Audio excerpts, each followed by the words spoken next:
दशा माता की कथा। दशा माता के पहले दिन की कथा। नमस्कार भाइयों बहनों, जय मां गायत्री। आप सभी का मेरे YouTube चैनल शुभकर माही अष्टों में स्वागत है। आज चैत्र माह के प्रथम दिन सुनते हैं दशा माता के पहले दिन की कथा। इस कथा को श्रवण करने मात्र से दशा माता की कृपा से जीवन में सुख समृद्धि बनी रहती है, घर में खुशहाली बनी रहती है, सभी प्रकार की मनोकामनाएं पूरी होती हैं तथा संतान का सुख प्राप्त होता है। इसलिए इस कथा को हर किसी को सुनना चाहिए और अपने परिवार वालों को भी सुनाना चाहिए। साथ ही इस कथा को शेयर करें और कमेंट बॉक्स में जय दशा माता अवश्य लिखें। एक समय की बात है, एक राजा था, उसकी 2 रानियां थीं। बड़ी रानी के संतान नहीं थी, छोटी रानी के पुत्र था। राजा छोटी रानी और राजकुमार को बहुत प्रेम करता था। बड़ी रानी छोटी रानी से ईर्ष्या करने लगी। बड़ी रानी राजकुमार के प्राण हर लेना चाहती थी। एक दिन राजकुमार खेलता खेलता बड़ी रानी के चौक में चला गया। बड़ी रानी ने राजकुमार के गले में एक काला सर्प डाल दिया।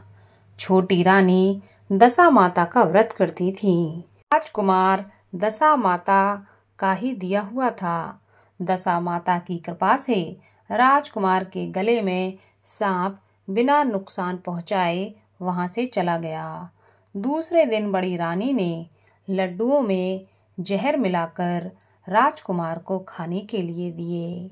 ऐसे ही राजकुमार लड्डू खाने लगा तो दशा माता एक दासी का रूप धारण कर आईं और राजकुमार के हाथ से लड्डू छीन लिए। बड़ी रानी का यह बार भी खाली गया। रानी को बड़ी चिंता हुई कि किसी भी तरह से राजकुमार को मारना है।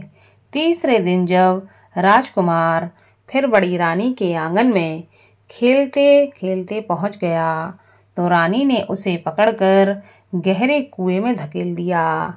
चूंकि कुआं बड़ी रानी के आंगन में बना था, इसलिए किसी को भी यह बात पता नहीं चली राजकुमार कहाँ गया। लेकिन जैसे ही बड़ी रानी ने राजकुमार को कुएं में धकेला तो दशा माता ने उसे बीच में ही रोक लिया। इधर दोपहर हो जाने पर राजकुमार के ना लौटने पर राजा व छोटी रानी को चिंता सताने लगी। दशा माता को भी इस बात की चिंता हुई राजकुमार को उसके माता पिता के पास किस प्रकार पहुंचाया जाए। राजकुमार को तलाश करने वाले कर्मचारी निराश होकर बैठ गए। राजा व छोटी रानी पुत्र शोक में रोने लगे। तब दशा माता ने भिखारी का रूप धारण किया और राजकुमार को गले से लगाए राजद्वार पर पहुंची। वह राजकुमार को एक वस्त्र में छिपाए हुए भिक्षा मांगने लगी। सिपाहियों ने उसे दुत्कार कर कहा, तुझे भिक्षा की पड़ी है और यहाँ राजकुमार खो गया है। सारे लोग दुख और चिंता से व्याकुल हो रहे हैं। इस पर दशा माता कहती हैं, भाइयों, पुण्य का प्रभाव बड़ा ही विचित्र होता है। यदि मुझे भिक्षा मिल जाए तो संभव है कि खोया हुआ राजकुमार तुम लोगों को मिल जाए। यह कहकर वह देहरी पर पैर रखने लगी। सिपाहियों ने उन्हें आगे बढ़ने से रोका। उसी समय दशा माता ने बालक का पैर वस्त्र से बाहर रख दिया।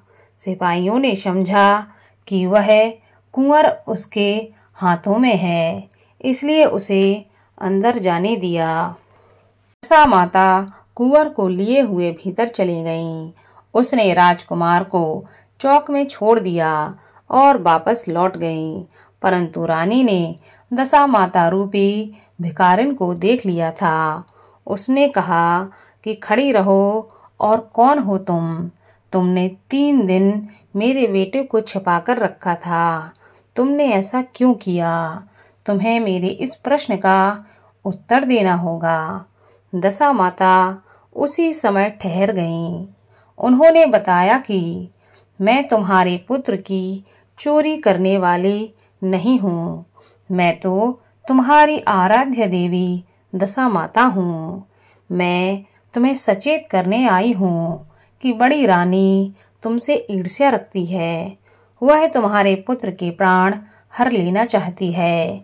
एक बार उसने तुम्हारे पुत्र के गले में काला सर्प डाला था, जिसे मैंने भगाया।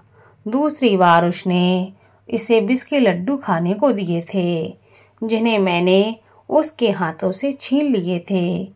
इस बार उसने तुम्हारे राजकुमार को अपने आंगन के कुएं में धकेल दिया था और मैंने इस बीच में ही उसे रोक लिया और उसकी रक्षा की।